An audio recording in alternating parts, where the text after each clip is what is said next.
momento muito especial para mim e para a Sheila, né? E para toda a equipe da 20.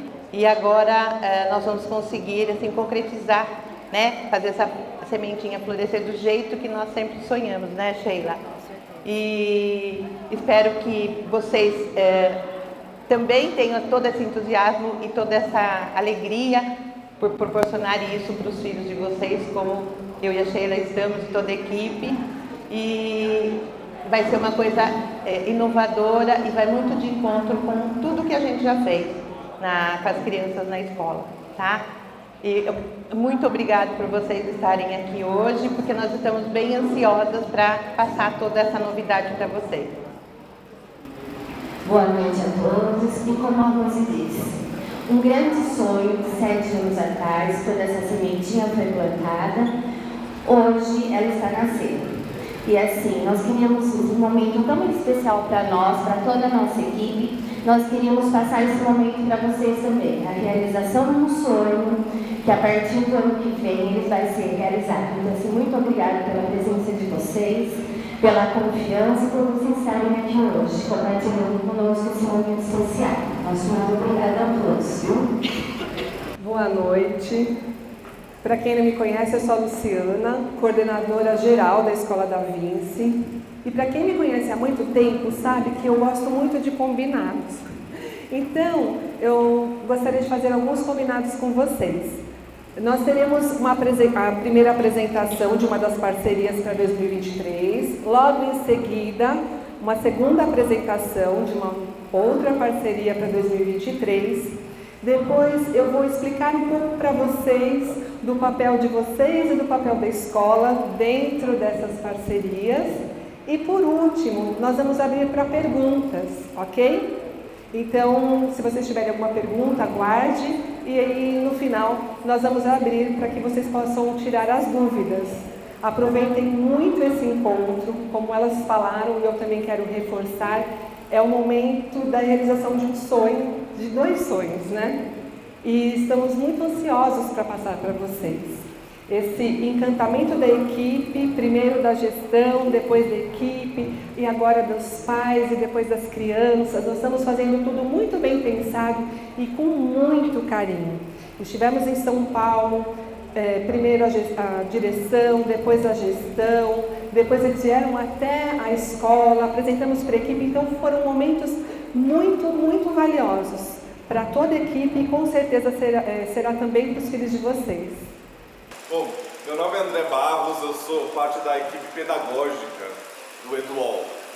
E mais do que apresentar o Eduol, eu venho aqui fazer uma conversa com vocês. Primeira coisa que eu pergunto para os pais é o seguinte: como é que eram as aulas de inglês de vocês? Quando vocês eram crianças? Como é que é? Ruim? Verbo to be. O que mais? O que vocês faziam na aula? Um de cada vez. Como? Conversava em inglês? Não, saia correndo, né? Aí fala, aprendi a verbo to be, né? Anos aprendendo verbo to be. Para que serve o verbo to be? Para que serve? É o quê? Mas para que serve?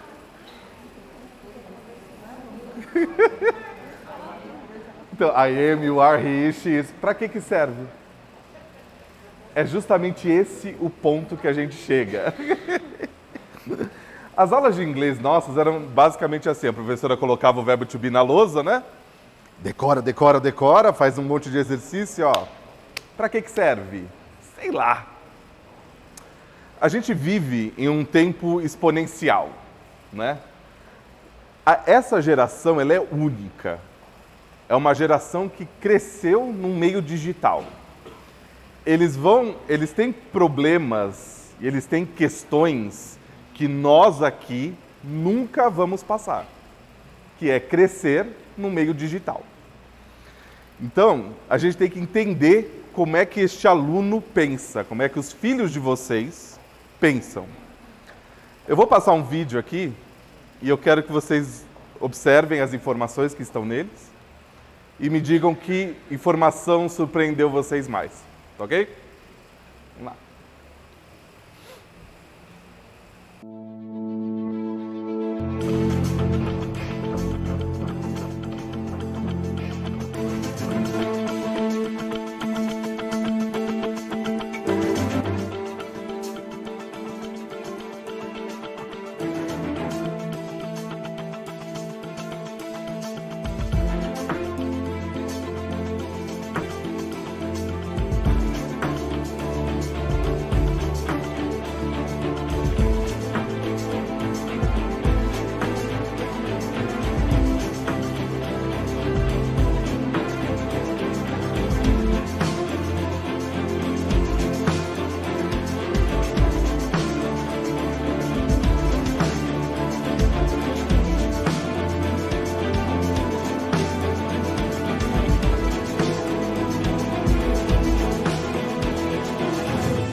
Informação surpreendeu vocês? Diga. A sala de aula não é a mesma, né? Quando a gente pensa nessa... É muito importante essa informação, porque nós, né, eu me incluo que eu nasci em 1980, né? A gente pega esse resto de... A ideia de educação naquela época vem muito da era industrial de 1920, que era o quê? Todo mundo cala a boca, o professor é o centro do conhecimento e você tem que decorar matéria, não era assim? Decora a data, decora a fórmula de Bhaskara, decora fatos científicos, decora para passar numa prova. A ideia é que eu quero que todo mundo pense igual.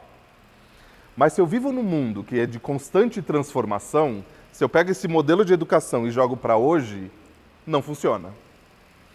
Então, o maior desafio dos pais é justamente ter essa ruptura na educação. A gente passa por momentos transformadores dentro da educação. Então, a escola que a gente aqui estudou, ela é um tipo de escola baseado num formato que não funciona para a geração de hoje em dia. Quando a gente pensa na geração de hoje em dia, a gente está falando de um aluno global. O que é esse aluno global? É um aluno que tem mais contato com tudo que acontece no mundo do que na nossa geração, né? Que é a geração Z e Alpha, a Alpha que parte a partir de 2010. É uma geração que sabe o que acontece no mundo inteiro, é uma geração que se comunica com crianças do mundo inteiro, é crianças que usam tecnologia diariamente, né? Então eles têm contato com tecnologia diariamente, através do celular, jogos. Então eles são hiperestimulados, muito. Eles têm jogos, séries, então eles têm muita coisa que eles são hiperestimulados. Então a gente tem que entender quem é essa criança de hoje em dia. Quem é esse adolescente de hoje em dia? Quando você vive num mundo que está em constante mudança. Como é que a gente desenvolve este aluno global? A gente tem, dentro do Eduol, a gente tem 4 pilares que a gente desenvolve esse aluno. Gamificação, pode ir. Metodologias ativas, competências do século XXI e abordagem CLIO. E no centro disso, a gente tem esse aluno global. O aluno como protagonista da sala de aula. Então vamos passar por um, vamos lá. O que é a abordagem CLIO? O que é isso? Né? CLIO, pode passar mais um. CLIO é o que a gente chama de Content and Language Integrated Learning. É aprendizagem de conteúdo e linguagem integrada. O que isso quer dizer? Quando eu perguntei do verbo to be, o que vocês falaram? Verbo to be, né? Aula de inglês. O verbo to be, copia e cola. O que a gente faz é o quê? A gente ensina a criança desde o infantil, não a forma do verbo to be, mas para que eu uso o verbo to be. Hoje o aluno ele tem ele tem essa pergunta assim: por que eu estou aprendendo isso? É muito forte nos alunos hoje em dia. Por que eu aprendo isso? Por que isso é importante para mim? Então o aluno ele está mais a palavra fugiu da minha cabeça. Questionador. Ele questiona mais a educação que ele tem hoje. Né? Então ele pergunta ao professor, por que eu estou aprendendo isso? Por que isso é importante? Qual é a aplicabilidade dessa matéria ou desse assunto no meu dia a dia? Isso são perguntas e os alunos são questionadores. Né? Eles chegam para a gente e falam assim, por que eu tenho que aprender isso? E aí você tem que explicar por quê. Então o que a gente faz? A gente não ensina o verbo to be, mas a gente ensina as emoções. Para ele falar sobre as emoções, ele tem que usar o verbo to be. Então eles aprendem a gramática, mas na prática, do mesmo jeito que eles aprenderam a primeira língua. Então quando eu falo, por exemplo, como é que eles aprenderam a primeira língua? Através de contexto, né? Não querendo quebrar o coração das mães aqui, mas a primeira palavra que geralmente a criança fala é mamãe, né? Mas não vem de mamãe, vem de mamar. Porque a criança, quando tem fome, ela precisa pedir comida. Então, a primeira palavra que eles aprendem vem de mamar e não vem de mãe. Tá? Sorry! Desculpa se eu quebrei alguma... a primeira palavra que ele falou foi mamãe. Não! Porque vem de mamar. Então, vem de uma necessidade. Quando a gente cria uma necessidade para a criança, ela automaticamente vê valor naquilo que ela está aprendendo. Então, o que a gente faz nesse... Não, volta. Volta, slide. Good. O que a gente faz? A gente traz outras matérias, matemática, ciência, geografia, dentro da aula de inglês, para ensinar inglês para eles. Então, tudo que eles vão aprender é contextualizado. Eles aprendem gramática, eles aprendem vocabulário, mas tudo dentro de um contexto. Então, aquilo fica muito mais tangível para eles. O nosso segundo pilar que a gente trabalha são as competências do século XXI. Muito se fala sobre, nossa, mas o que é competências do século XXI? Né? Nós fomos criados num tipo de escola onde a matéria era o mais importante. Né? Então a gente precisava de matéria, estudar matéria para tirar nota em prova. Hoje, quando a gente acabou de fazer uma pesquisa com crianças, e a gente perguntou para elas, crianças e adolescentes, a gente perguntou assim, o que você espera receber de uma escola, da sua escola? Né? O que vocês acham que eles responderam?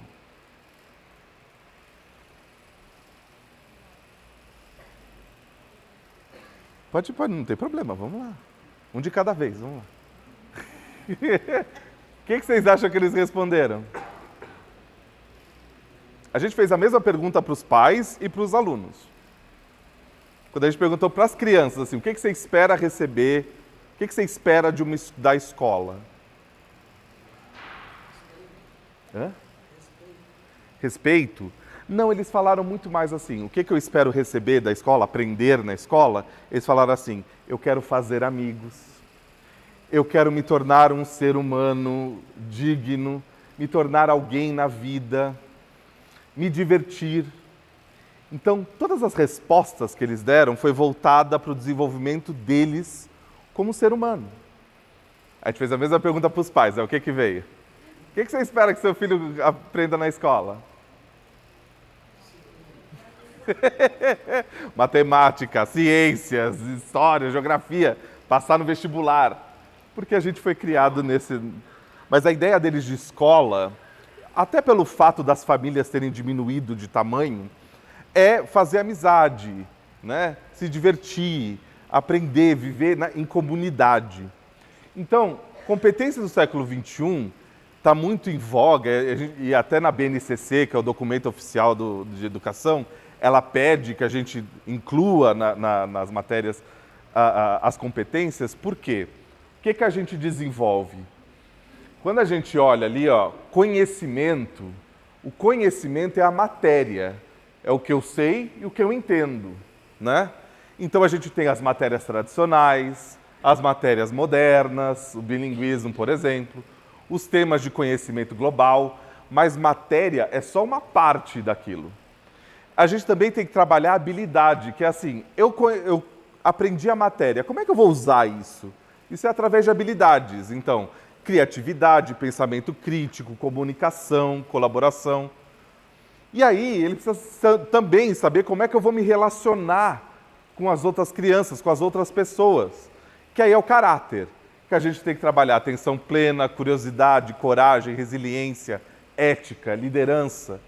E tudo isso envolve em meta-aprendizado, que é como eu reflito aquilo que eu aprendi e como é que eu adapto aquilo que vem a mim.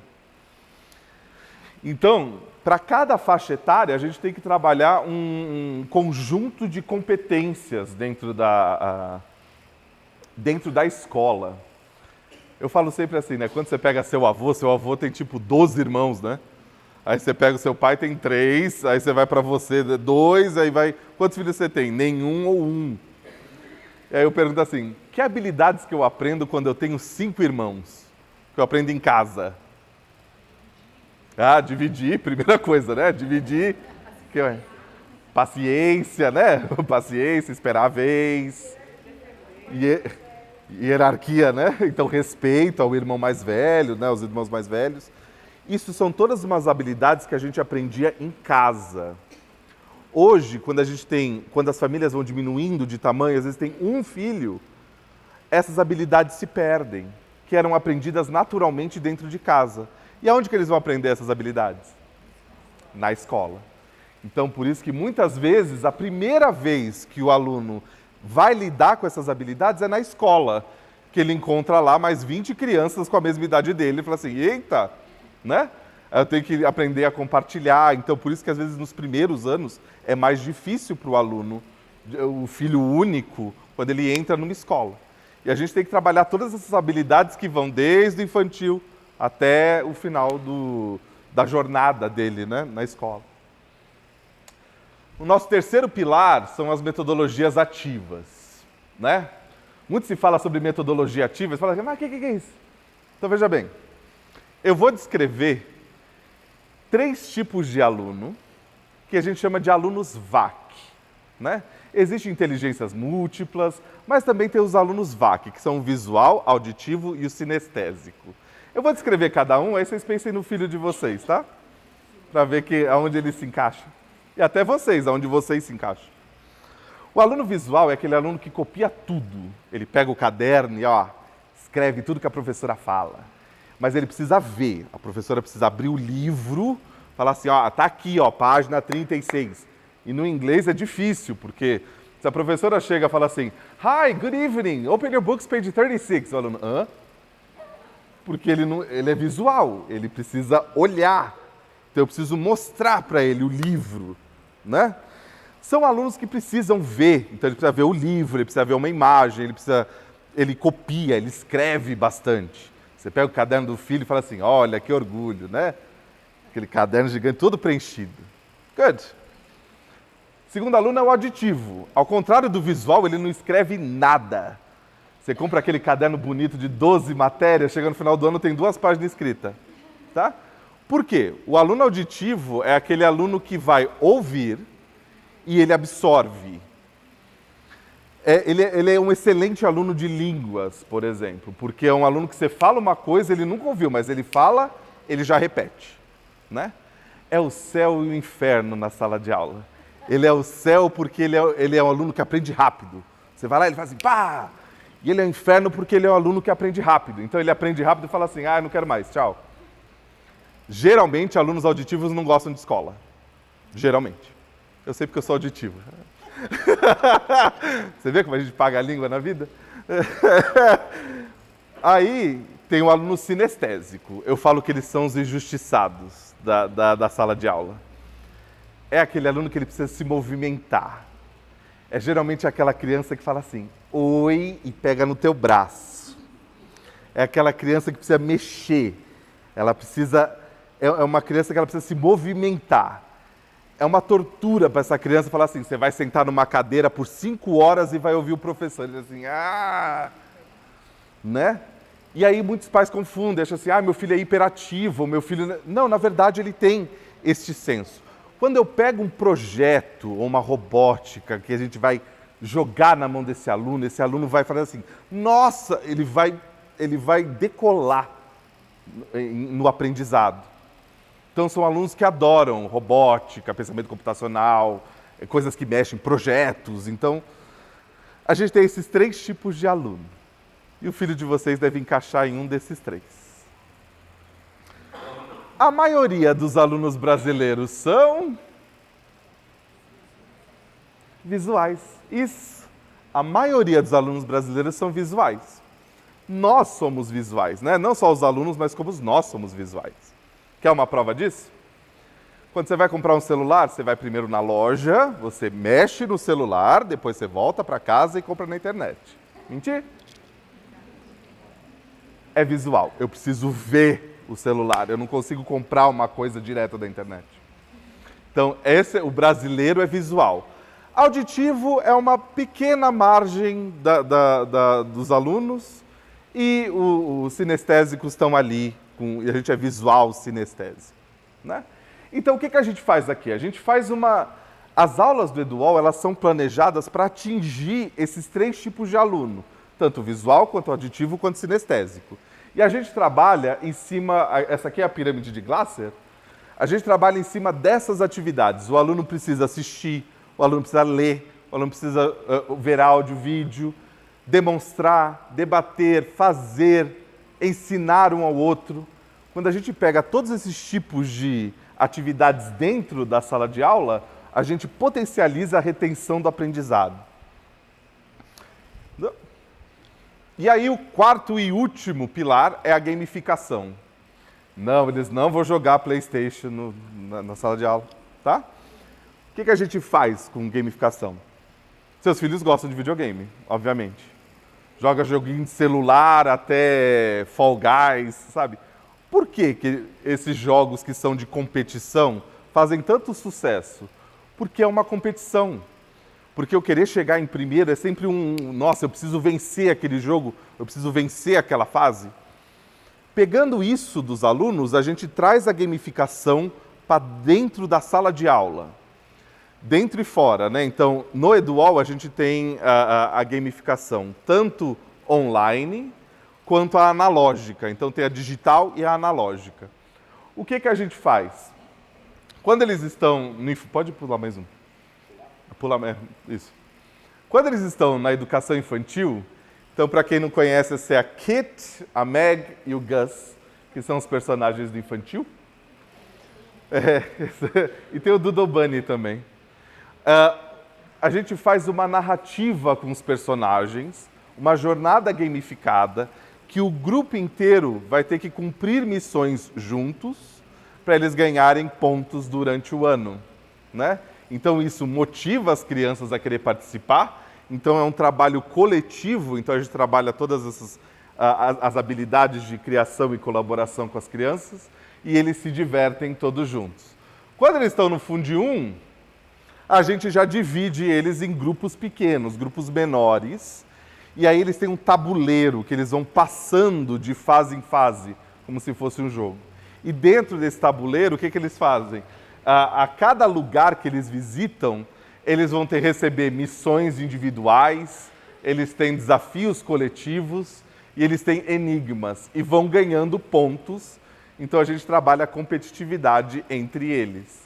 Nada muito, né, sanguinário, ponto, não, mas as crianças elas se empolgam com gamificação.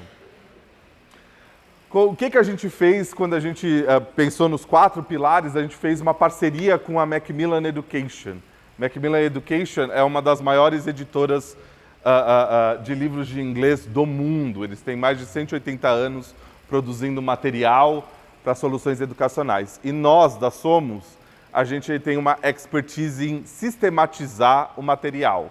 Então a gente uniu forças e criou o EduAll, né?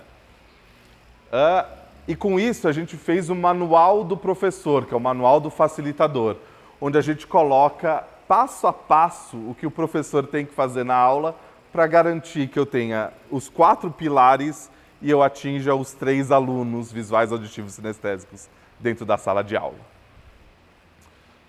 E aí, para cada segmento, tem uma cor e tem um nome. Então, quando eles estão no infantil, eles são os criadores, os creators.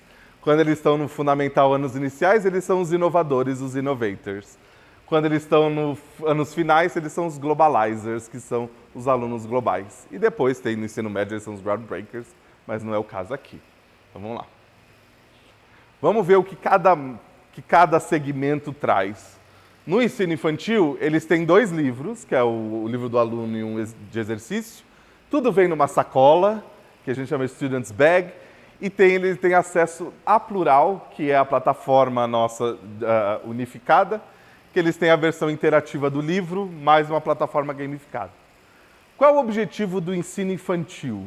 A gente expõe a criança ao inglês. Então, através de atividades lúdicas, como música, jogos, brincadeiras, narrativa com os personagens e histórias, a gente vai para o primeiro processo de aprendizagem de uma língua, que é a exposição. Tá? Muitos pais perguntam, falam assim, mas meu filho não fala quase nada. Eu falo assim, mas ele entende tudo que você está falando. As aulas são 100% em inglês. Tá?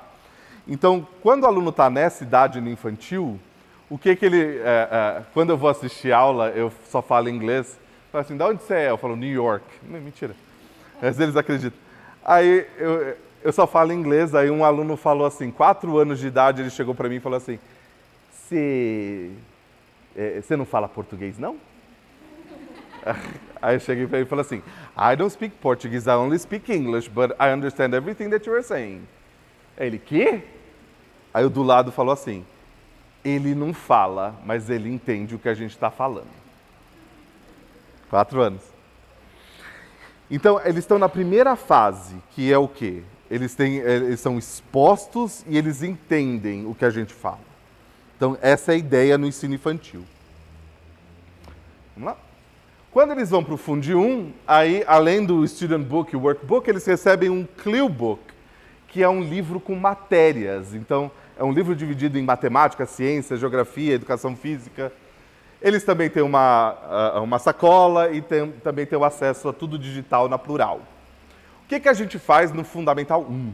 Né? A gente a gente constrói a base dos alunos. O que quer dizer? A gente trabalha nas 4 habilidades, leitura, escrita, falar e ouvir. E a gente monta toda a base do inglês no Fundi 1. Né? Quando eles terminam o 5º ano, eles sabem toda a base. Eles sabem se virar em situações do dia a dia controladas. Tá? E aí, na verdade era esse, pode pular, mas não teve isso. E aí quando eles vão para o Fundi 2, né? Além do Clue Book, a gente vai trabalhar com as ODS, que são os Objetivos de Desenvolvimento Sustentável da ONU, né? Onde eles vão discutir assuntos, questões mundiais e como é que eles podem agir localmente dentro dessas questões.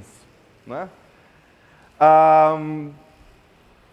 O que a gente faz no Fundi 2? A gente pega essa base que foi construída e aumenta na medida que ele chegue até um nível intermediário de inglês. Quando ele termina o Fundi 2, ele já é um falante independente da língua inglesa. O EduAll é um programa híbrido, então tem toda a parte digital e a parte analógica. Então, digitalmente, na Plural, vocês têm um acesso só, vocês conseguem acessar várias plataformas, além da sala de aula, né? Então, volta. A primeira plataforma é a Macmillan Online, que eles têm todo o livro digital lá, com os áudios, os vídeos, que eles têm em físico também. Mas eles têm atividades extras, atividades interativas, que eles fazem para completar o que eles viram em sala de aula. Tá? E aí eles conseguem fazer atividades sobre o mesmo assunto, mas de um modo diferente. Vocês, pais, conseguem acompanhar quanto tempo ele passou na plataforma, quais foram as notas que ele tirou, os exercícios que eles fizeram. Aí uma segunda plataforma que a gente tem é a Mental Up, que é a plataforma gamificada. Você lembra que eu falei que a gamificação era tanto analógica quanto digital? Essa plataforma é uma plataforma em inglês que vai trabalhar habilidades cognitivas com eles. O que isso quer dizer? Eles só podem jogar 20 minutos por dia, para não viciar, porque a gente sabe, né, que criança joga 3 horas de jogo, não é? 20 minutos. Se todos nós começássemos hoje a jogar a Mental Up, seria igual para todo mundo. Os primeiros 20 minutos, eles são iguais para todo mundo. A partir do segundo dia, existe uma inteligência artificial na plataforma que ela vai identificar qual é o nosso maior problema, qual é a nossa maior questão. Não vamos falar problema. Qual é a nossa maior questão que tem que ser trabalhada. Então, para mim, pode ser atenção, para outra pessoa pode ser memória, para outra pessoa pode ser lógica, para outra pessoa pode ser habilidade cognitiva visual, para outra verbal. Então, para cada filho de vocês, ela vai trazer mais exercícios guiado para aquilo que eles precisam. E realmente você consegue acompanhar e os alunos conseguem se desenvolver mais naquela área que eles precisam. Plataforma que eles têm acesso, isso Fundamental 1, Fundamental 2, tá? É a Boocar. A Boocar é uma biblioteca digital com mais de 600 títulos em inglês, que vão desde clássicos como Sherlock Holmes e o Pequeno Príncipe, até livros que foram escritos para a plataforma. O mais legal da Boocar é que a gente sempre inspira os alunos a lerem mais, né? E aí, o que a Boocar faz? Ela traz livros animados para os alunos, com sotaques diferentes. Eu trouxe um pedacinho aqui para vocês verem. Pode passar, no próximo. Então, dê uma olhada de como é que eles veem um livro. Food around the world.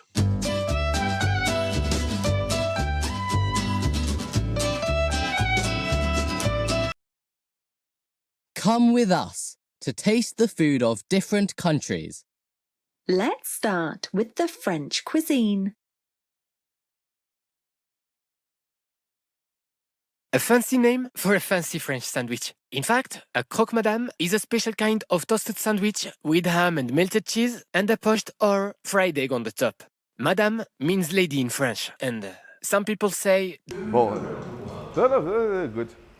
O livro tem mais de 14 minutos, né? Então, mas a ideia é justamente essa. A gente traz diferentes sotaques também.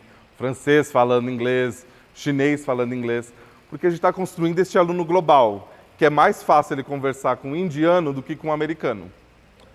Então, todos os exercícios no Edual, eles preparam os alunos para os exames de Cambridge. Então, o conteúdo ele é alinhado com o CEFR, que é o quadro comum de referências de línguas.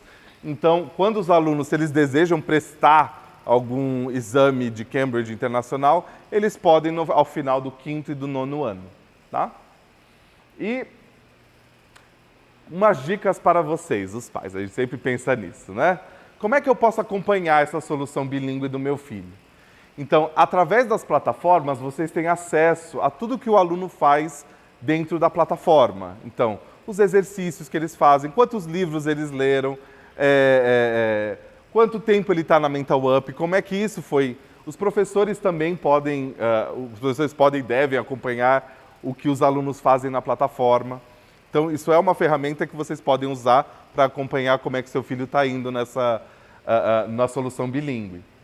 Aí eu trouxe algumas coisas que vocês não devem falar para os alunos que estão aprendendo uma segunda língua. O que ele está falando naquela música? Ah, não. Traduz isso para mim. Peraí. Traduz isso para mim. Veja bem, quando a gente fala em ensino bilíngue, a gente fala no aprendizado do inglês por si só. e não numa tradução, né? Eles não vão virar tradutor eletrônico, né? Google Translator. Eles vão saber palavras em português que não vão saber em inglês. Eles vão saber palavras em inglês que eles não sabem em português.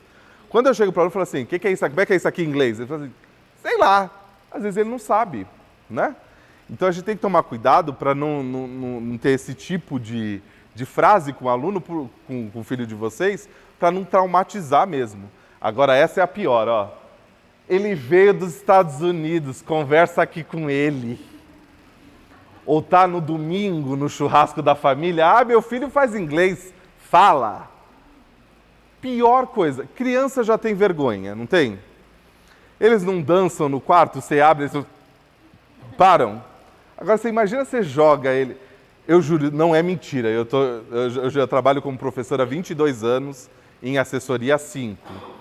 Teve um pai que levou o filho de 9 anos para Orlando e falou assim, pede a comida no restaurante para a família inteira. A criança congelou. E você pega um cardápio, você vai pedir para um outro país, para a família inteira. Vai lá, a gente não fala inglês não, pede aí. A criança congelou. O que aconteceu? Ele nunca mais falou inglês. Sério. Ele entendia tudo, mas ele falou assim, não quero mais falar. Porque cria um trauma na criança, né? A criança ela vai falar naturalmente uma segunda língua com quem ela tem que falar, sem a gente pressionar.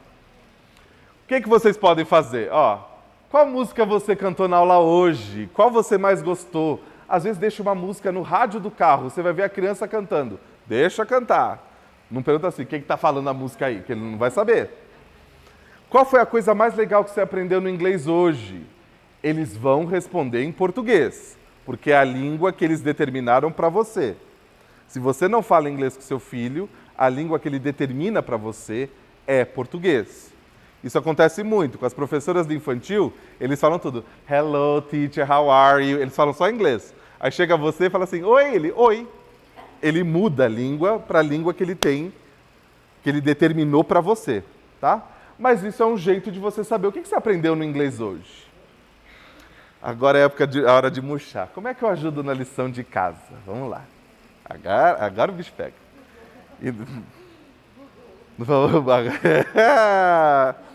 Não, Google não. Vamos lá. Isso é uma coisa que independe da matéria, mas isso tem que ter muito bem na cabeça dos pais. Qual é o objetivo da lição de casa? Porque a lição de casa ela tem 3 grandes objetivos, tá? Primeiro objetivo da lição de casa. Eu quero saber o quanto que o aluno absorveu daquela aula assistida. 1. Segundo propósito da lição de casa. Eu quero instigar o aluno a pesquisar aquilo que ele não sabe. Então, se o aluno tem uma lição de casa e fala assim, nossa, eu não lembro disso aqui. Ele tem que olhar no livro do aluno, ele tem que olhar na anotação. Isso é trabalhar o lado pesquisador do aluno. Terceiro, tem que apontar, nós professores temos que saber o que eles não sabem ou o que eles têm dificuldade. Porque o nosso trabalho é assim, a gente ensina e vê o que eles pegaram. O que eles não pegaram, a gente tem que revisitar, né?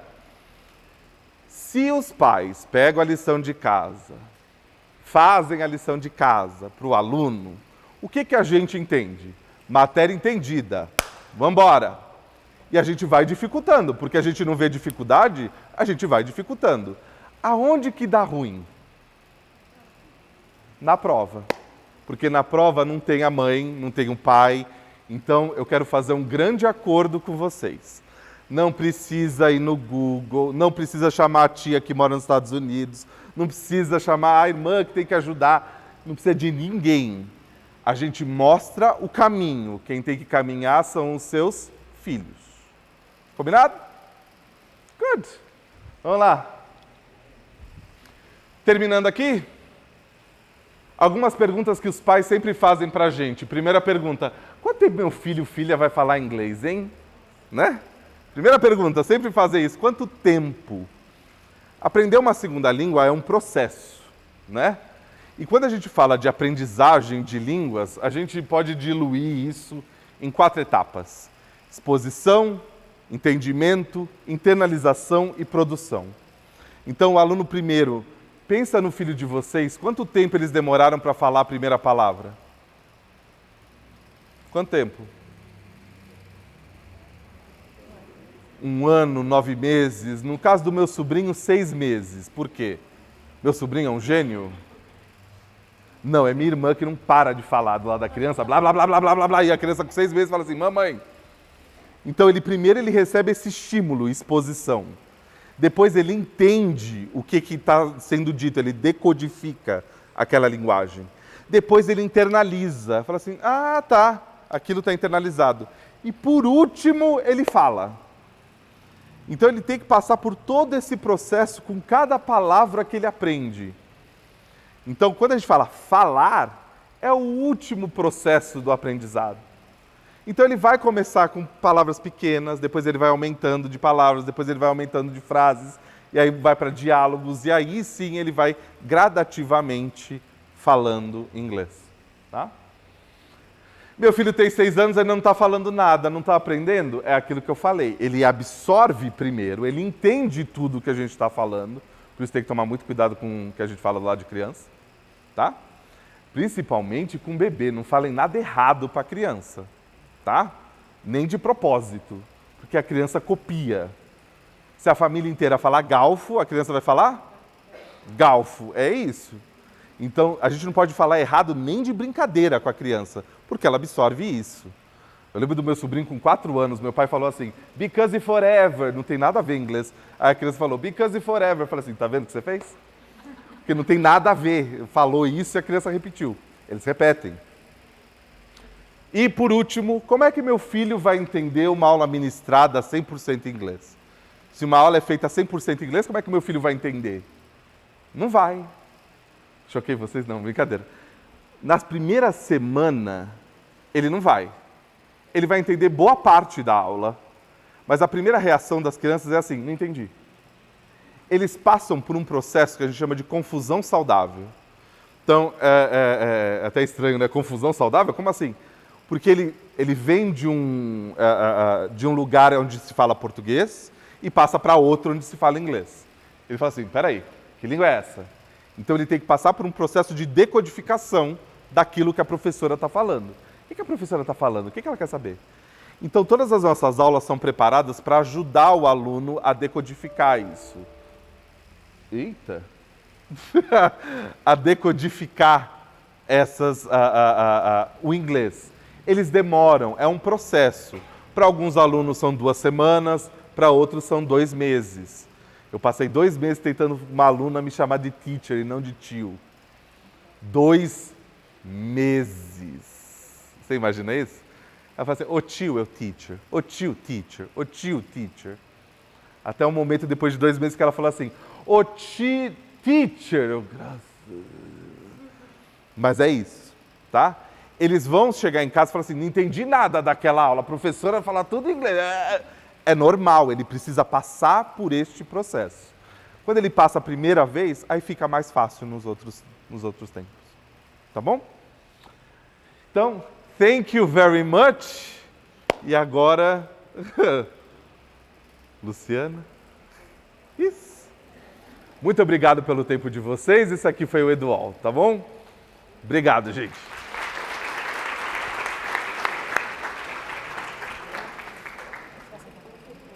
Sim. Oi, gente, boa noite. Eu sou a Débora. Eu sou especialista das soluções complementares da Somos Educação, tá? Aí eu trabalho aqui com esses 3 segmentos, essas 3 soluções. Vou ficar para cá para que vocês possam ver melhor. A Mind Makers, o Líder em Mim e o Ciclo, né? E hoje eu vou apresentar um pouquinho para vocês do que é a nossa proposta da Mind Makers, tá?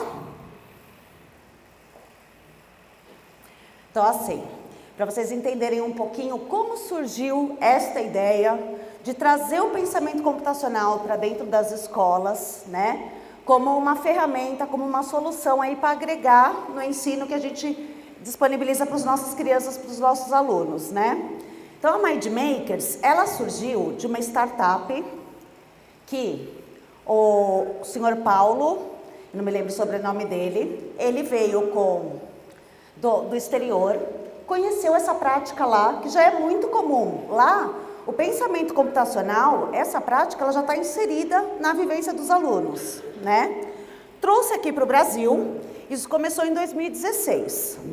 Em 2019 para 2020, a MindMakers acabou trazendo, a Somos Educação acabou trazendo a MindMakers para o nosso guarda-chuva. Por quê? Porque essa startup viu que a demanda que ele teve de procura, de busca pelas escolas, foi muito maior do que eles esperavam e estavam preocupados, tá? E para a gente aplicar um conteúdo de pensamento computacional, é preciso também que esse conteúdo ele esteja estruturado, ele ofereça uma condição para que ele seja usado pela escola como uma ferramenta, realmente, para que se faça uso da tecnologia no desenvolvimento dos conteúdos propostos, né? Ou seja, usar a tecnologia aqui, todos nós sabemos. Afinal de contas, nos tornamos usuários, né? Desde algum tempo. Vou contextualizar isso aqui para vocês verem como mudou, algumas mudanças aí trouxeram a tecnologia tão presente nas nossas vidas. E a gente tem as nossas crianças, que são nativos tecnológicos. Ou seja, né? Eles nascem o quê? Teclando, ali com o dedinho, né? Vamos ali na tela, vamos aumentar, vamos buscar, né? Eu tenho um exemplo de uma especialista parceira nossa, que ela disse que o sobrinho dela, de 3 aninhos, deram um livro para ele, e ele, ao invés de folhear o livro, ele foi na capa e ele ficava com o dedinho tentando abrir a imagem, né? Para você ver como isso está tão inserido na realidade das nossas crianças. Mas será que a gente faz uso dessa ferramenta a nosso favor, né? Ou muitas vezes a gente está de um lado onde a gente ali está só numa busca de informação, num achado rápido, numa comunicação mais rápida, mas a gente não consegue entender por trás disso quanta coisa pode ser oferecida e pode ser trabalhada, tá? E por isso esse contexto aqui, que quando a Somos Educação trouxe a MindMakers para o nosso guarda-chuva, por nós sermos um segmento hoje voltado para a educação, nós trouxemos um conteúdo para oferecer para a escola, todo estruturado realmente para esse desenvolvimento do pensamento computacional. Tá? Aqui também, só para vocês entenderem hoje, quanto o pensamento computacional, essa prática já está inserida dentro do nosso país, tá? Então, esse slide, ele foi feito para a gente utilizar esse ano. Hoje, dentro da minha atuação, a gente considera que a gente tem aí mais de 360 escolas parceiras que já aderiram ao programa, tá?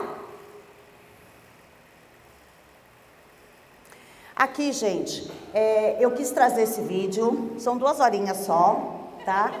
É um filme, mas vocês vão gostar do final.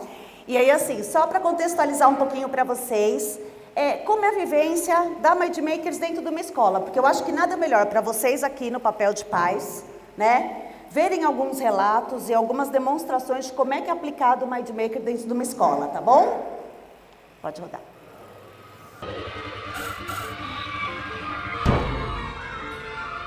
MindMakers.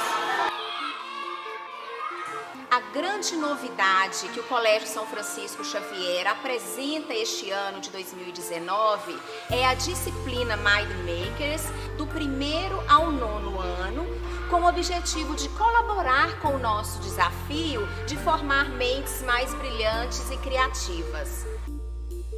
A aula, como o próprio nome, MindMakers, elas fazem nossa mente, elas abrem nossa mente para o que é essa tecnologia do mundo. Porque o mundo está mudando e tem que mudar junto. Apoiado em 2 movimentos, que é o movimento Code e o movimento Maker, a gente tenta trazer para o aluno raciocínio lógico dentro do movimento Code. A gente acredita que mesmo com 5 anos de idade alguém já consegue programar computador. E o movimento Maker, que a gente vai conseguir fazer com que esse aluno construa algo e alie os dois. Uma estrutura programada, uma estrutura criada junto, funcionando, trabalhando junto. O mundo ele está ficando muito tecnológico, a gente precisa saber disso agora para viver. É quase que uma necessidade. O aluno que tem contato com as novas tecnologias e acesso a Mind Makers desde cedo é um aluno muito mais preparado para o mercado de trabalho, é uma formação mais completa, uma formação para a vida. É um treino, talvez para o futuro, caso a gente seja um engenheiro elétrico, um engenheiro mecânico, faça alguma coisa automática, um robô. Provavelmente no futuro novas profissões vão surgir, que provavelmente vão exigir desse tipo de conhecimento. Então isso aqui já é uma preparação para algo que pode acontecer no futuro. E dessa forma, quando essas profissões mais recentes começarem a surgir, eles se adaptam melhor. As salas de aula Mind Makers são espaços totalmente estruturados e modernos, equipados com Raspberry Pi, que são os computadores educacionais, os kits de robótica, robôs que podem ser comandados pelos próprios alunos e os tapetes pedagógicos para criar desafios em atividades makers. Os laboratórios móveis contêm Chromebooks, notebooks e tablets, e as salas são estruturadas com lousas digitais que permite uma aula mais dinâmica e mais atrativa e prazerosa tanto para o professor quanto para o aluno. Porque aqui você pode fazer as coisas de vários jeitos que você quiser. Então cada um fica no lugar que sente melhor. Por exemplo, lá fora tem a mesa e daí tem os puffs. É uma área mais que ajuda mais, creio que, no desenvolvimento criativo. Através de programas, a gente consegue desenvolver pensamento lógico. A disciplina da Mind Makers, ela tem um grande potencial no desenvolvimento acadêmico do aluno. A partir do momento que a gente desenvolve esse senso criativo, a gente cria essa mente criativa, a gente está até mudando a concepção dos outros níveis acadêmicos. Agora vão ser eles que vão ter que se adequar a esse novo potencial de aluno. A tecnologia está muito além disso, porque teve uma outra pessoa que veio e programou aquilo, ela teve que ter um aprendizado, um ensino para fazer aquilo. Ou seja, eu tenho uma noção que eu mesmo posso um dia criar um celular, criar um computador, fazer algo tecnológico assim, que as pessoas vão olhar e uau, vamos inspirar nesse cara. Esse cara fez uma coisa brilhante, por que eu não faço igual? O Colégio São Francisco ele é referência em educação e vem buscando por inovação. Para nós, a tecnologia ela é uma grande aliada, pois através dela... Que a gente traz o desenvolvimento do pensamento computacional, tá?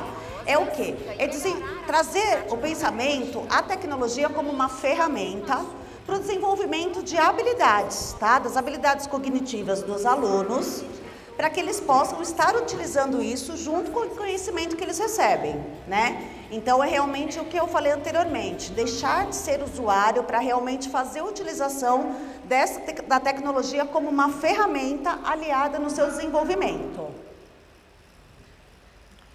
E aqui a gente fala, né? Como que nós queremos colaborar para a implementação de uma cultura digital no currículo e planejamento pedagógico da escola, né? Faz sentido para vocês que a gente venha com essa proposta, que isso seja agregado hoje dentro do que a escola já oferece para vocês, para os seus filhos? E esse é o propósito então da Mind Makers, tá? Que é o quê? Desenvolver mentes criativas e preparadas para o futuro, tá? Ou seja, nós vamos apresentar situações onde eles vão, através das práticas da tecnologia, buscar os resultados, buscar o melhor, como é que eu posso colocar a palavra? A prática de um projeto que vai estar sendo proposto. Porém, a gente precisa que isso esteja estruturado. A gente não tem como oferecer esse conteúdo de uma forma solta. Então, a gente vem como? Vem agregar para a escola que esse conteúdo, que esse desenvolvimento do pensamento computacional, esse uso da tecnologia, venha também alinhado com os conteúdos da escola e já também com os conteúdos propostos pelas normas da BNCC, tá? Pode mudar. Pode passar esse vídeo? Pode passar, não, passar. E aqui eu vou falar um pouquinho, então, como é que acontece esta evolução do conteúdo, ou seja, como é que eles vão adquirir esse conhecimento da prática do pensamento computacional. Me falhou. Que se fala muito em robótica ou se fala muito em programação, tá? E na verdade, o que a gente busca aqui? A gente busca atender, oferecer os vários segmentos deste pensamento computacional, ou seja, a gente não vai estar restringindo as experiências das nossas crianças, dos nossos alunos, apenas para a prática da robótica, variando com a programação, tá? Vai ficar muito claro aqui quando eu mostrar quais são as nossas abordagens. Então, como eu falei anteriormente, a gente já está alinhado com as diretrizes nacionais, né, da aprendizagem, e a gente trabalha sempre buscando a interdisciplinariedade. Ou seja, nós vamos estar envolvendo práticas de outras disciplinas nos projetos que são propostos, para que a gente possa ter realmente vivências reais daquele conteúdo que está sendo aplicado.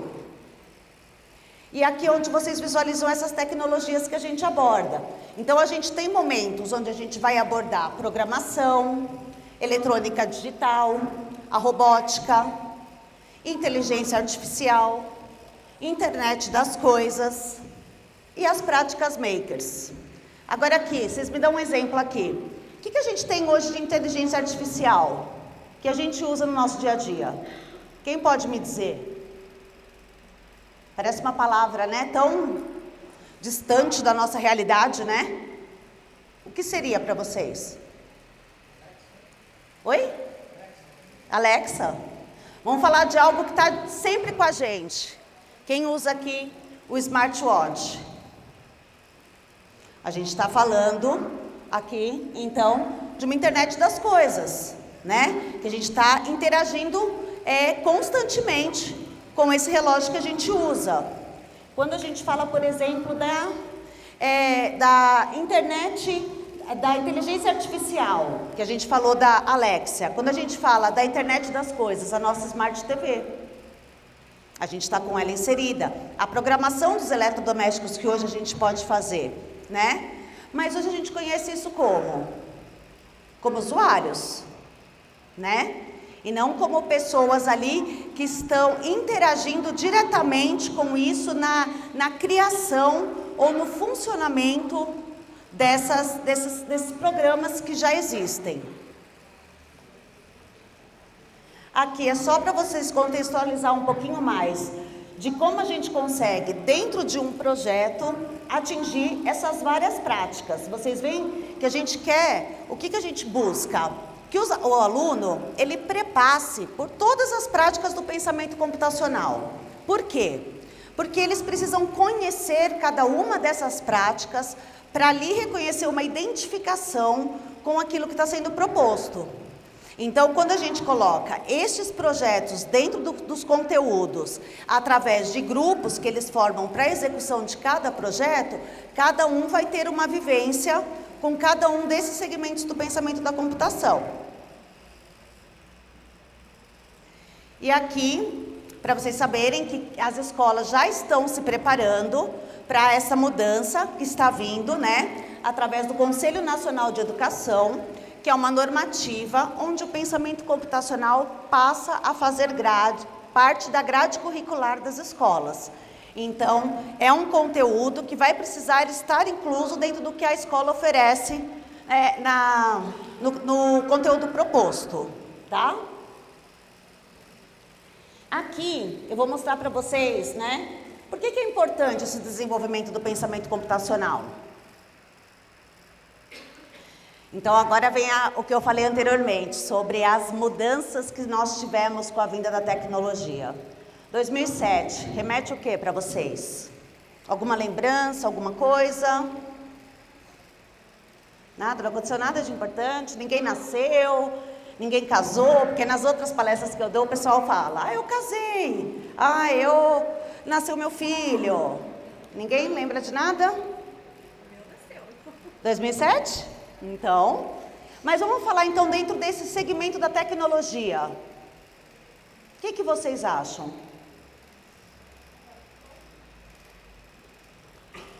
O iPhone. Então, quando a gente fala da vinda do iPhone, da criação do iPhone, Quantas coisas ele trouxe junto de mudanças nesse decorrer aí de 15 anos, né? Então a gente passou até aplicativos de comunicação, passou até aplicativos de entrega, passou a ter outros equipamentos, né, que agregam aí dentro da tecnologia, né? Então nós passamos a ser efetivamente usuários da tecnologia e as nossas crianças nasceram dentro dessa realidade, né? Então eles sabem realmente como usar essas habilidades. E aí eu digo, com o surgimento de tudo isso, será que surgiram o que mais, além disso? As profissões continuaram igual? O que isso trouxe? Trouxe a necessidade do quê? Muitas mudanças, né? Então, assim, no mundo profissional e no nosso dia a dia, trouxeram muitas mudanças, muitos aprendizados, muitas facilidades também, mas a gente teve que aprender, a gente teve que se adequar ao uso delas. E aí eu entro com essa pesquisa, que foi feita por um órgão internacional, tá? Conceituado, que diz, que foi constatado que até 2030, 35% dos postos de trabalho serão substituídos por tecnologia inteligente, né? E aí a gente vê duas situações. A gente tem os profissionais que atuavam nesses postos, que têm que se recolocar, e a gente tem essa tecnologia inteligente, quem vai operar? Quem vai programar? Quem está preparado para isso, né? Aí você vai falar, de repente vocês estão pensando assim, poxa, mas a gente está falando de crianças, a gente está falando, eu tenho meu filho aqui ainda no infantil, eu tenho o meu que está no Fundi 1, mas eles precisam conhecer como fazer o uso dessas ferramentas tecnológicas para lá na frente, eles saberem onde eles querem estar, onde eles podem estar, né? As possibilidades que eles terão. Então, aí entra a importância de, desde já, estarmos inserindo o pensamento computacional dentro da prática dos conteúdos, porque a gente, assim, a escola está super preparada para trazer, agregar conteúdo, para trazer as informações. A internet está aí para a gente buscar uma informação ali, né? Se a gente falar para eles, eles vão lá, buscam, tem a resposta. Mas a questão é, como a gente faz a utilização disso, né? E a gente vem para agregar dentro disso, dentro desse segmento. E aqui, além disso, a gente fala de 85% das profissões que estarão disponíveis ainda nem existem, tá? Aí eu falo da minha filha. A minha filha se formou em Direito tem 3 anos.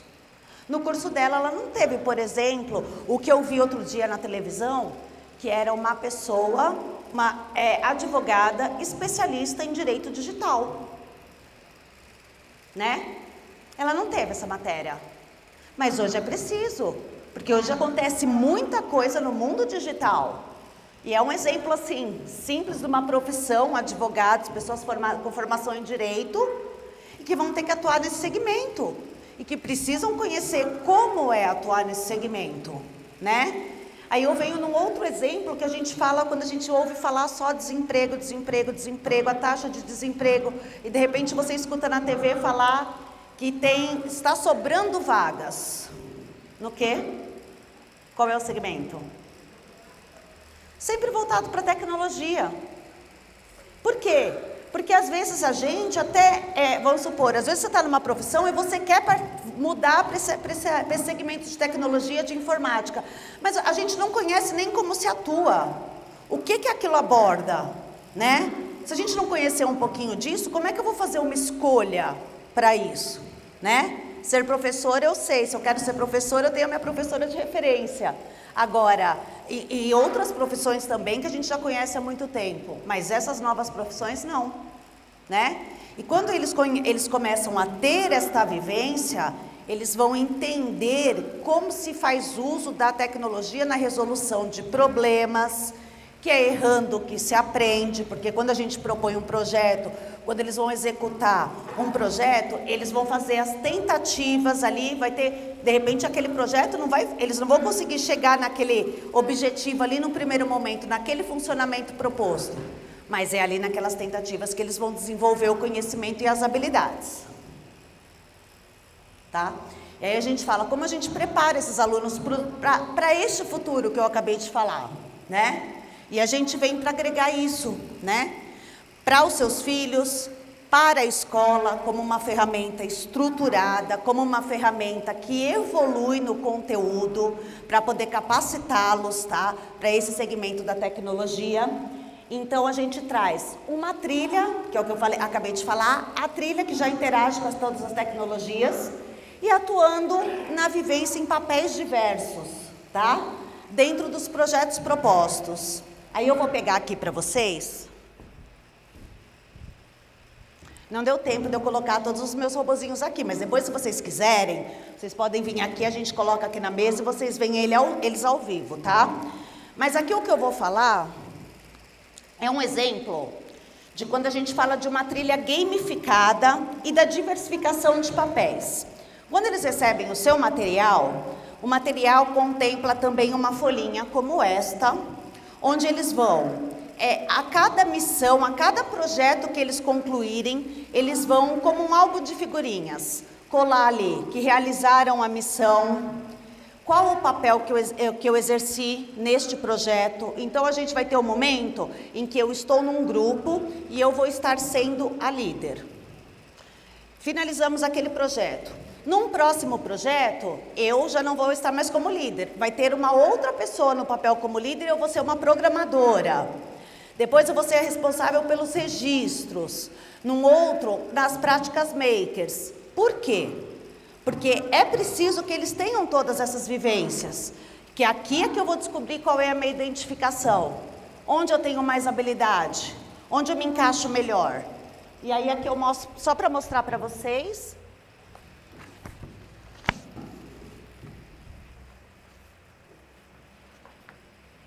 Aqui no livro que eles vão ter, é onde eles registram, né, cada papel que eles desempenharam. E no final, na conclusão deste conteúdo proposto neste caderno de criação, eles vão ter preenchido e passado por todos os momentos, tá? Então eu acho que isso é muito, assim, agrega muito, porque muitas vezes quando a gente deixa sem planejar isso, acaba que eu estou sempre no papel daquilo que eu me identifico mais ou que eu sou mais habilidosa. E na verdade eu posso ter uma outra habilidade também que eu não tive oportunidade de experimentar, né? Pode passar. E aí a gente fala, como preparar os nossos alunos para este futuro, né? Então assim, identificando a tecnologia como um meio e não como fim, ela é uma ferramenta realmente que vai trazer aqui, vai ser uma facilitadora para os resultados que eu quero atingir. O reconhecimento das formas de utilização em diversos segmentos da vida do aluno. Então, o que eu falo? A gente vai utilizar essas práticas, elas são importantes hoje, na realidade daquele aluno, no desenvolvimento dele e no profissional que eu vou formar. E aqui eu deixei uma última nuvenzinha aqui em branco, que eu deixo essa pergunta para vocês, né? O que mais a tecnologia pode trazer? Porque se eu for falar aqui, ficar pontuando, a gente vai ficar aqui horas e horas. Então, assim, eu deixei essa aqui em branco para perguntar para vocês. Como a gente pode preparar os nossos alunos para este futuro? Faz sentido para a gente? Que a tecnologia, ela é extremamente importante e ela tem uma participação muito ativa nesta formação destas crianças e desses futuros profissionais que a gente está formando, tá? Então aí depois preencham a nuvenzinha, tá bom? Cada um no seu pensamento. Aqui agora eu vou mostrar um pouquinho para vocês entenderem. Oi. Oi, oi, oi. Não. É aí. Oi. Foi, voltou. O que a gente entrega, então, para poder trazer este programa e agregar a eles realmente o desenvolvimento que está sendo proposto, né? Aqui é um resumão, tá, gente?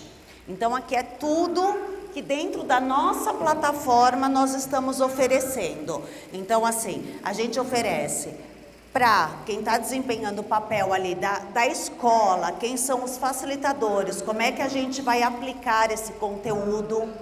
A gente tem uma plataforma própria, onde os alunos interagem, tanto no momento da aula, que eles têm um momento de aula na escola, como eles também podem interagir de casa, e tudo que eles desenvolverem, eles podem estar salvando numa nuvem, que cada um tem a sua nuvem própria para salvar o que eles estiverem desenvolvendo ali. Tá? Os planos de aula, plataforma digital, materiais consumíveis, mas eu vou exemplificar aqui mais à frente para vocês. Pode mais um. Mais um. Lembra que eu falei aqui que eu mostrei para vocês os adesivos, os papéis, aquela folhinha que parece um álbum de figurinha, que é esta trilha gamificada que a gente está propondo, tá? Onde a gente tem os cadernos de criação, que eles vão fazer os registros do que eles estão desenvolvendo, tá? Aqui a gente tem todos os kits tecnológicos. Vocês viram lá no videozinho da escola? Então, assim, que eles fizeram algumas práticas, alguns projetos, e eles fazem o uso desses kits tecnológicos. Para que servem esses kits tecnológicos? Serve para que de uma forma mais descontraída, eles trabalhem práticas de programação, prática de que eles possam estar abordando dentro dessas diversas plataformas, que hoje já são plataformas que existem, que estão inseridas dentro do nosso dia a dia, tá? Mas de uma forma muito mais dinâmica, onde eles vão fazer o uso tanto dos kits tecnológicos como daqueles tapetes, e a gente consegue trabalhar em parceria com as outras disciplinas. Aqui é um pouquinho dos kits. As plataformas, então quando a gente fala, por exemplo, da plataforma Java, quando a gente fala do Scratch, que é uma plataforma que eles criam os joguinhos de videogame. Então, assim, isso aqui pra gente pode parecer uma linguagem desconhecida, mas para eles isso aqui já faz muito parte da realidade de muitos deles, com certeza. Porque quando se fala de Scratch, criar o joguinho deles, criar todas as fases, eles conhecem muito bem como funciona. Pode seguir. Aqui, pode seguir mais um. Aqui é só para a gente, eu gosto de colocar um pouquinho dessas telas do que a gente aborda, para mostrar aqui, por exemplo, é uma abordagem para a educação infantil e o inicial do Fundi 1, né?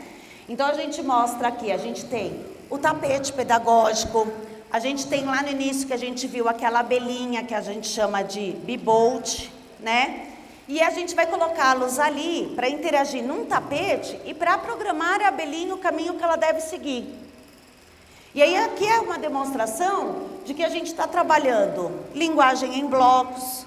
E aqui não deixa de ser, quando eles vão interagir com a abelhinha, é um tipo de programação que eles estão fazendo muito voltado para a idade, para o segmento deles. Tá? Porque, é claro, no infantil, eles nem vão interagir com a plataforma. A gente vai ter um material todo em A3 e eles vão fazer só o uso dos kits tecnológicos. Aqui é quando a gente vai evoluindo. Então, aqui a gente fala de um circuito elétrico, aqui a gente fala de um outro kit. Esse aqui só segura um pouquinho, volta esse do mapinha. Esse aqui é um exemplo muito interessante, onde vocês conseguem visualizar como é trabalhar na interdisciplinariedade. Né? Então aqui a gente pode trabalhar, quantas matérias vocês acham que a gente poderia agregar aqui? Fazendo uso desse tapete? Todas, né? E além disso, a gente traz então as outras matérias para interagirem com a gente, e a gente faz o uso também dos nossos kits tecnológicos, que vai ser feita uma programação ali para que ele circule ali dentro do que está sendo proposto, que neste caso é um projeto de reflorestamento, tá? Então aqui foi proposto o quê? Que eles fizessem um estudo dos biomas brasileiros, que eles verificassem qual era a situação real do desmatamento e para que nós programássemos, então, o nosso M-Bolt, que a gente chama, ele parece um carrinho, para que, de acordo com o estudo que nós fizemos, ele fosse fazendo o reflorestamento de uma região para outra, tá? Então, para vocês entenderem, só para visualizarem como acontece essa evolução e como a gente consegue agregar as outras disciplinas. Esse é um outro kit. Aqui a gente fala um pouquinho, mais uma vez, do circuito elétrico, mas de uma outra forma, já fazendo uso de outras ferramentas. Pode seguir, é o próximo. Isso. E aqui a gente fala, então, que a gente utiliza os Little Bits. Não sei se alguém aqui trabalha com isso, se já conhece, mas a gente faz uso. Pode seguir esse vídeo também, pode passar.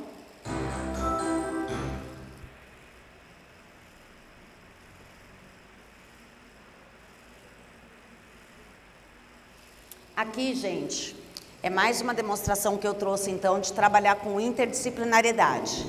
Gosto muito de mostrar essa experiência, tá?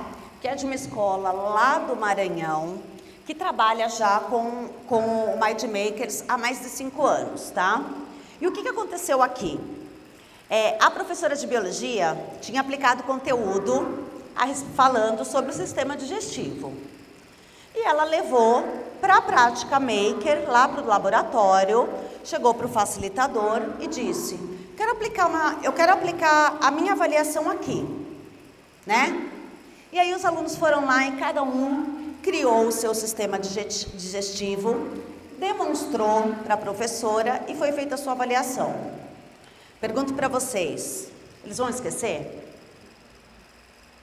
Não, né? Porque eu não sei. Aqui eu sou muito novinha, né? Mas assim, na minha escola, quando acontecia qualquer coisa diferente da sala de aula, eu me lembro até hoje.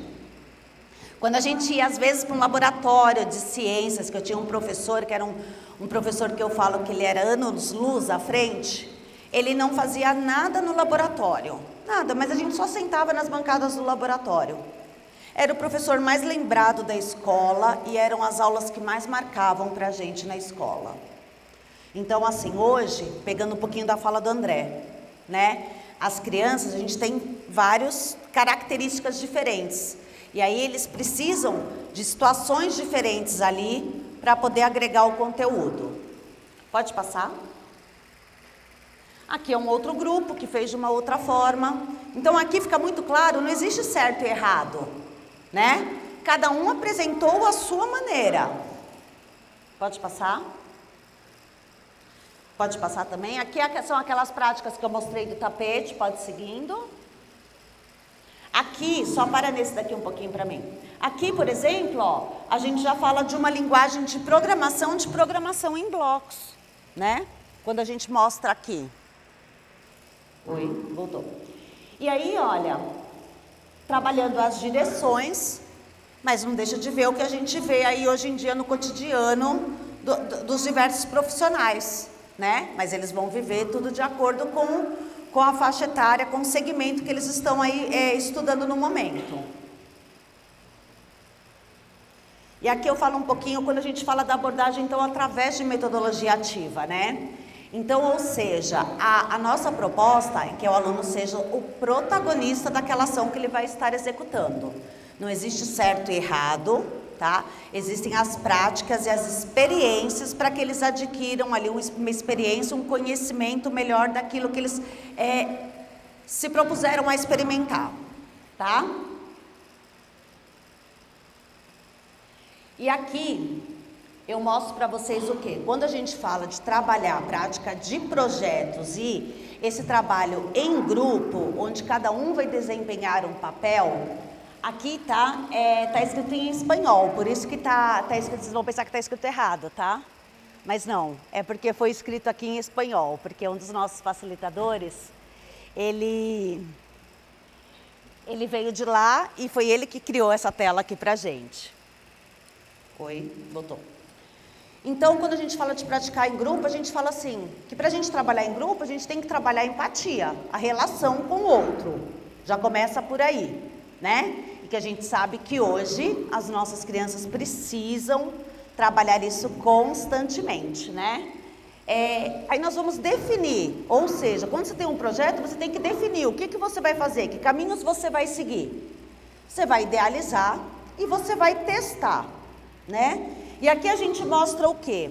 Uma experiência de uma escola, de uma outra escola, que ela recebeu a visita de pessoas com baixa visão e que eles também levaram para o grupinho, para os grupos makers, para os alunos que já praticavam o Mind Makers. Como é que a gente pode auxiliá-los nesta visita? E eles fizeram, fazendo uso dos nossos kits eletrônicos, eles criaram um instrumento, fazendo uso do óculos, programando sensores para avisar quando eles chegassem perto de alguma coisa que eles tivessem que se afastar ou que eles tivessem que parar. O outro fez a utilização de uma luva. E o terceiro grupo, pode passar para o próximo. Pode colocar. Não foi o vídeo?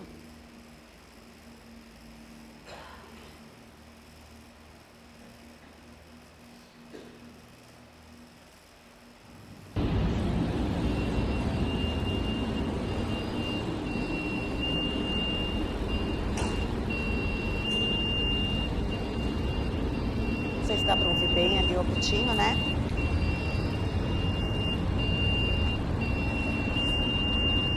Pode seguir.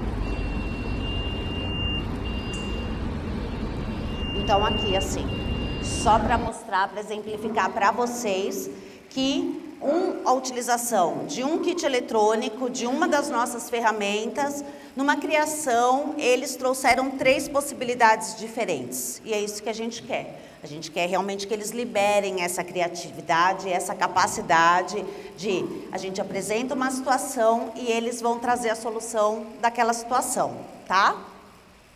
Pode passar? Pode passar. Aqui, tá? Só para vocês entenderem, os pais, eles vão estar acompanhando e a gente tem já acoplado dentro da plataforma um e-mail, né? Onde os pais conseguem acompanhar isso que eu acabei de dizer para vocês. Que projeto está sendo desenvolvido, qual é o papel do meu filho, qual foi o projeto que eles concluíram, e vocês têm a condição de fazer essa troca com o facilitador. Então, se vocês recebem esse e-mail e vocês têm alguma dúvida, vocês podem responder para o facilitador, que ele vai receber essa resposta e ele vai poder interagir com vocês.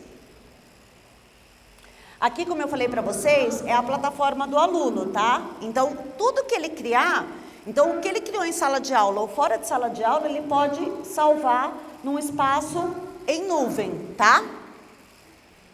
Pode passar?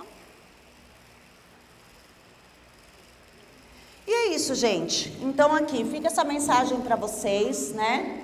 Que o futuro chegou. E a maioria das profissões está evoluindo para agregar tecnologia e se tornar cada vez mais multidisciplinar, né?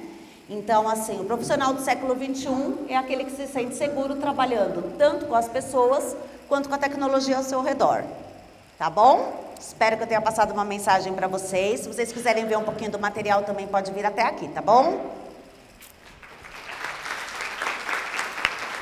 Escola da Vinci. Ser completo faz a diferença.